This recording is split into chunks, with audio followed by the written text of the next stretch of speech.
Good morning, I'm Dick Wagner. Welcome to Monday morning of a crazy world. I've been talking with many different Crest clients, marketers, owners over the past 3 or 4 weeks, and I've tried one-on-one to coach everybody on some of the strategies that they should and certainly could do to perfect their marketing leads so that when our governors opened our states back up to allow us to go back to work, I wanted to make sure that everybody was using this downtime effectively. And it became apparent to me that I was just struggling to convey all of the different things that people needed to do in a logical manner. So I had the epiphany to put this down, and thanks to Bill Giannone, who said, let's do this in a 2-week period, Monday through Friday, 2 weeks in a row. And so I designed this just for that. So we're going to talk about how you can improve upon the marketing leads that you have. And we're going to do this in a 5 and 5, a Monday through Friday, and then the next Monday through Friday, 10 specific steps that I want you to do over the next 2 weeks, or certainly over the next 2 or 3 or 4 weeks. But make sure that you achieve all of these steps. Very likely you are using ACT or Salesforce or HighRise or Pipedrive. Our company uses HubSpot. I know some of you use Restoration Manager and Luxor and many other different, I mean, there's dozens upon dozens of different customer relations management software. Many of you pay a significant monthly fee to use software that's created and designed specifically for the disaster recovery industry. Many of you are using other software that isn't specific to our industry, but works well for tracking your clients and your marketing efforts. So, number one, starting on a Monday morning, it might be a challenge to achieve this today, but certainly this would be number one, one of the very first things that you should be doing, and that is to identify and make sure that the first name and the last name and the company name of every prospect that you could or that you would call on or visit is in your CRM.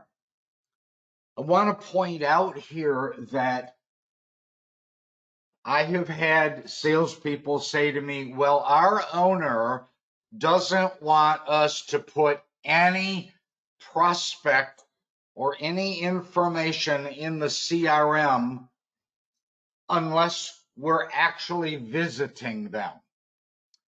I'm going to step on toes, but I disagree with that.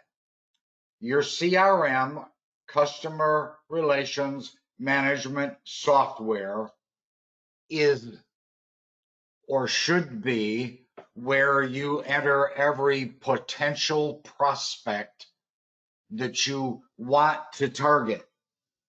You might not have visited them, but if you have managed to capture their email address, with that information in the CRM, you can create a fast and easy email list and send them emails periodically. Next day, day number 2, you should review every single prospect, and then someplace in that CRM, I don't know, because so many people use so many different CRMs, there should be an empty field someplace where you designate that field as an A, B, or C. You enter an A, a B, or a C into that field. And why should you be doing this? Because you need to know exactly where that prospect ranks in your opinion. So now, to clarify exactly what the A, B, and C should stand for, or something very similar, let's address that in this next slide. The A, I'm going to call it awesome. A for awesome. They've sent you work. They've sent you a job, or they've sent you a referral in the past 12 months. And in some markets, it might be reasonable to identify those that have sent you referral or work within the past 18 months. B stands for borderline. They could go either way. They could possibly be converted to an A, or they may never ever send you work, and so they end up in the C category. So identify your client, A, if they have sent you work in the past 12 to 18 months, B, if you think you can convert them. They're on the fence, they're borderline, they're receptive to you, they seem to be a viable company, whether that's an insurance agent or a plumber, or really any other potential client. And if you think they could send you a referral, if you think that it's likely that they could send you a referral, even though they haven't, then you're going to label them a B. And there's a valuable reason why you're doing this. But C stands for crap. You heard me right. They have never sent you a job, and you are pretty sure they will never, ever send you a job. You know these people. In your gut, you know how they treat you, you know how they interact with you or fail to interact with you. And when you take the time to label in your CRM in an appropriate field, A, B, or C, you're able to sort and identify the ones that maybe the C's are only ever going to get a monthly email. The A's you're going to visit pretty regularly. And the B's, not quite as regularly, but maybe the A's are going to get a visit every 3 to 4 weeks. They're sending you work. You want to be interacting with them. The B's, those borderline clients or prospects, maybe every 6 to 8 weeks. There's no reason to call on them any more than that. The biggest mistake you can make as a salesperson or as a marketer is to keep working, keep visiting leads that will never convert. Number 3, or day 3, identify the number of clients that you've called on, the number of referrals that you've received over the past 12 months, the total dollars billed from those jobs that those referrals converted into. And then the average dollar amount per job. So if over the past 12 months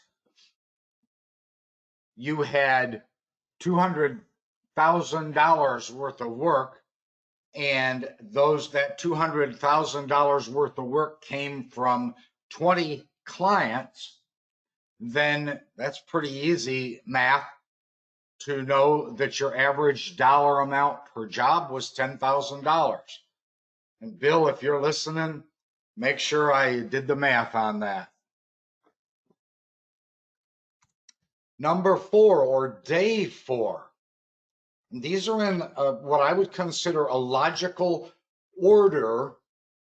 And so it doesn't have to be a Thursday, but it should be the 4th step in your process. You need to do some research, and some of that might involve talking with your client, but you need to do the research and add to the appropriate field in your CRM your client or your prospect's URL, their website address. And then you should be looking at their website. You should be reading the pages of their website. You ought to know what their website is promoting, what their website is bragging. You need to know this because you can talk intelligently about it. Most websites list key contact people. They list the different types of services that your client offers. If you're putting in the URL of your insurance agent and your insurance agent is bragging or listing on their URL that they specialize in RV and boat insurance, what a perfect talking point the next time you visit them. Otherwise, you don't know that information unless you go to their website and study and read the information on your prospect's website. And I'm going to say this in the next slide, but I want to reiterate this. It's extremely important. And in talking with so many of my clients over the past several months, I am shocked to learn how much these marketers are not getting this information. You should know the email address of every single prospect you call on, and wherever possible, the email address of every single key person within that company that you're visiting. And number 5, day 5, identify every prospect and every client in the CRM that does not have an email address. One of the wonderful things about a CRM is that you can sort and identify empty fields. And you can sort and identify at the empty email field. And this enables you to dig down deep and identify prospects that you need to put a little bit of extra effort into and capture and collect and enter their email address. I know that many of you, and you've heard me say, that emailing isn't particularly effective. It isn't particularly effective when it's a cold email that would likely be considered spam, and it's going to people that don't know you, never heard of you. But an email being sent to somebody that knows who you are, knows your company, knows your name, those are far more likely to be well received and far more likely to be opened. And then day number 6, or if you will, the next week, Yeah, I know people are saying call, and all of a sudden their eyes glaze over. They get the sweats, they get shaky, they get nervous, they get tongue tied. But you need to call these prospects. Now, I'm not suggesting you call somebody that you don't know. I'm not suggesting that you call somebody that does not know you. That's a whole different kind of marketing. And I'm happy to work with you on how to effectively do that kind of marketing, but that's not what this is about. This is about calling people that know you, calling people that know your company, and asking those folks for the day and the month of their birthday. Now, if somebody called me and wanted the day and month of my birthday and I didn't know who they were, it's probably going to be the fastest hang up ever. I'm not going to give that information. But if I know them, if, for example, Michelle Hoffman, and thanks for listening, Michelle, if Michelle Hoffman called me and says, hey, Dick, I want to update my CRM and I wanted to add your birth date to it. I don't need to know how old you are because I know you're a young guy, but the month and the day, I want to add that into my CRM. I give that information because I know the person. You need to add that to your CRM. Why? So that you can constantly, every day that you're out on the road or days that you can't visit them, you can shoot them a simple little email saying, hey, Susie, just wanted to wish you happy birthday today. That is powerful. It's potent. It gets people to pay attention. It helps with the familiarity of you and your company. Day number 7, collect and enter other critical data. Much of this, many of the sales and marketing people that I've worked with over the past many years are really good about, in their daily activity reports, identifying kids' names of their clients, their dog's name, their husband's and their wife's name, identifying the sports that the kids play, identifying any hobbies or interests that the client has. This is valuable information. If you have a client that is a fanatic about golf, for heaven's sakes, you should know that. You should identify that in the CRM, and you should find ways to talk about that on many different visits because people want to talk about their hobbies. Take them a sleeve of golf balls once in a while. This is a perfect time while we can't be out every single day knocking on doors, and in fact, many doors are closed and locked. This is a perfect time over the next couple weeks to spend time at your office or at your desk or at home at the kitchen table with your laptop and doing this kind of research. Day number 8. You should be and this might not be able to be something you can do all on day 8, but over the next few weeks, as you're back out with your clients, you should be identifying their anniversary, assuming that they are married, and you can ask that, and most of you would know that information. You might even want to have a field in your CRM to identify the anniversary of their employment, when they started with the company. And you might even choose to go one step further and identify the anniversary, or at least the month and year, of when the company actually started, the inception of their business.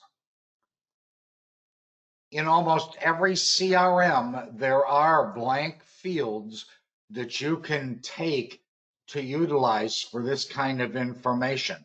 And all of those fields with almost every single CRM software is they are capable of sorting so that you can sort and find weak spots, find areas that you need to concentrate on, print out lists so that you have in front of you which agents or which plumbers you have or do not have email addresses and URL website addresses and so forth.